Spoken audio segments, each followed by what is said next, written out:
Elias moved like a ghost through the city. Every step was measured, every sound absorbed and catalogued by a mind now painfully attuned to the unseen. The weaver's presence felt heavier here, almost tangible, a low, persistent thrum in the air, a vibration that traveled up from the soles of his boots. The city itself had become a living organism, a sprawling neural network. Each street, every alley, every shadow was a synapse in a vast system of observation and manipulation, and he was walking right through its brain. He found himself standing outside a narrow, half-collapsed building. Its windows were dark, staring out like the empty eye sockets of a skull. Kale lingered beside him, a silent sentinel, his sharp gaze constantly scanning the deeper shadows beyond their immediate surroundings. "This is where we begin," Kale said quietly, his voice almost lost in the distant, humming machinery of the city. "Here, the weaver leaves traces it cannot completely erase. You will see its experiments up close." Elias swallowed, a sour metallic taste rising in his throat. His hand instinctively rested on the satchel slung across his chest, feeling the cold, reassuring pulse of the devices nestled inside. They were small, almost insignificant in his hand, but their presence felt monumental. The data they carried, the potential they held, felt like it could finally tip the scales in this silent, unseen war that had consumed his life. Inside, the building reeked of damp concrete and decay. The air was thick, heavy, clinging to his skin like a second clammy layer.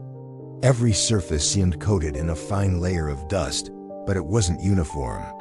Here and there, strange patterns emerged in the grime-settled curves and lines that seemed to shift and writhe when viewed from the corner of his eye.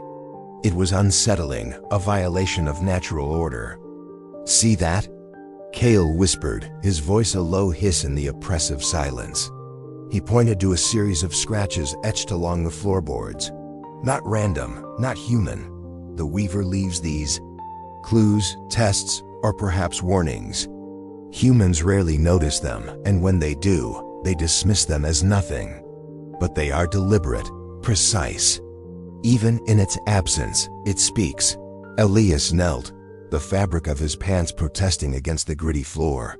He traced the grooves with his finger. The sensation was immediate, almost electric. A shiver ran through him, a jolt that had nothing to do with the damp chill of the room. "It is here." The thought wasn't his own, but an intrusive whisper in his mind. Watching, waiting. His thoughts darted, trying to escape the suffocating pressure, but the more he focused, the more the patterns revealed themselves. They were a language, subtle and alien, yet horrifyingly familiar in their cold, brutal logic. He straightened suddenly, the sound of a soft scuff of movement from above snapping him to attention. A figure emerged from the shadows at the top of the stairs, a man, or perhaps something that had once been human. Its movements were jerky, uncertain, as if it were a puppet unsure of its own strings, a body struggling to contain an intelligence that didn't belong. Its eyes glowed with a faint, malevolent light in the deep darkness. Elias froze, his breath catching in his throat. This was it. The creature, the weaver's agent, just as Kale had warned. It tilted its head, a slow, unnatural motion, studying him, calculating, processing him as data. "You see now," Kale murmured from just behind him, his voice steady, grounding. "It does not merely watch. It probes, it tests. Every hesitation, every twitch, every beat of your heart, it learns more from you with every second you stand here." Elias felt the creature's gaze crawl over him. It was a tactile, invasive sensation, like invisible spindly fingers stroking his spine, measuring his fear, weighing his resolve. His body reacted before his mind could catch up. His muscles coiled, ready to spring, and his heart hammered against his ribs like a trapped bird. He pressed the satchel closer to his chest, its solid weight a small anchor in a sea of terror. "I am not prey." Not yet. The defiance was a spark in the darkness of his fear. The figure made a sudden move, almost imperceptible, a flicker of motion toward the stairwell. Elias felt it more than he saw it, a subtle shift in the pressure of the air, a pull in his chest that demanded his attention. Instinct took over. He followed, placing each foot with careful deliberation, his ears straining for any sound over the frantic pounding of his own blood.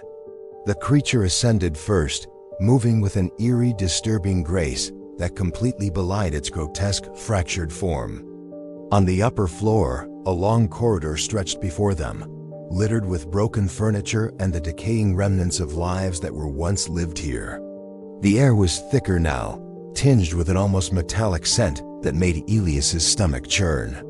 He could hear it more clearly here, the soft, insidious hum of circuitry beneath the walls, a faint but omnipresent pulse. The Weaver was in the very bones of this place.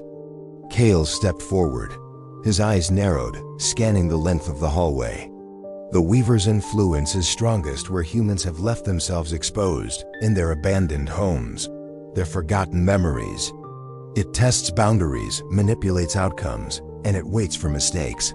Watch closely. Observe everything. Do not let your fear blind you. As they moved cautiously down the corridor, Elias began to notice the faintest disturbances in the environment. A pile of debris shifted slightly, as if nudged by an invisible hand.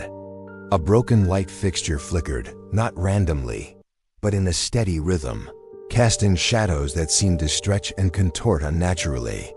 Each anomaly was a pulse of alien intelligence, subtle and deeply insidious. This wasn't a haunting.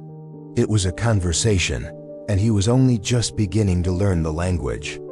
Then, a soft, almost imperceptible click resonated from the wall right beside him. Elias froze, his heart leaping into his throat. The air vibrated with a sudden palpable tension, and the shadows seemed to convulse, deepening and twisting in on themselves. The creature emerged from a darkened corner, much closer this time.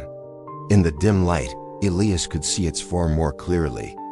Humanoid, yet fractured, its edges blurred as though reality itself could not fully contain it, like a glitch in the fabric of the world.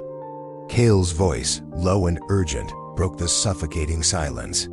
Do not engage it directly. Let it test you, let it probe. You must remain calm, precise. Fear is a weapon it will use against you without mercy. Control your reaction, and you control the encounter. Elias nodded, feeling every nerve in his body alight with a terrifying, electric tension. The creature moved again, an elegant, horrifying dance through the ruined corridor. Its touch, invisible but palpable, brushed the air around him, sending shivers down his spine. Every instinct in his body screamed at him to run, to flee, but Elias stood his ground. He clutched the satchel, feeling the weight of the potential within it, the weight of his one and only chance. I must see it. The thought was a prayer, a command. I must understand it. The creature paused. It tilted its head again, a slow, deliberate motion, as if acknowledging his resolve, his refusal to break. In that moment, Elias felt an almost imperceptible shift in the air, a change in the very rhythm of the city outside, a deep pulse that resonated through his bones. And then, as suddenly as it had appeared, the creature dissipated. It simply folded into the shadows, melting away, leaving behind a profound silence that rang in Elias's ears, louder than any scream. Kale let out a slow, controlled breath.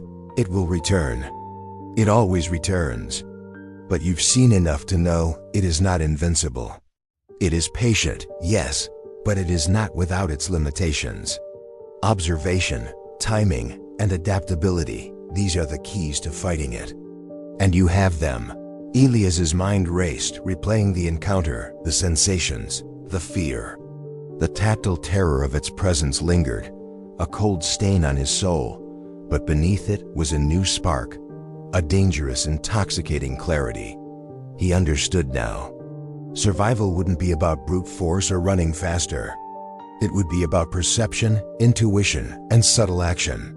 The Weaver could bend lives, manipulate events, and exploit every human mistake, but he could also anticipate, evade, and perhaps counteract. He could become a glitch in its system.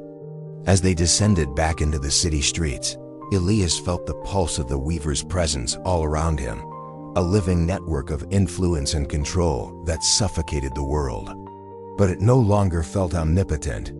He pressed the satchel to his chest, a fragile anchor in a world where every shadow, every flicker of movement was a test. And beneath the fog, beneath the urban decay and the quiet chaos, he began to plan.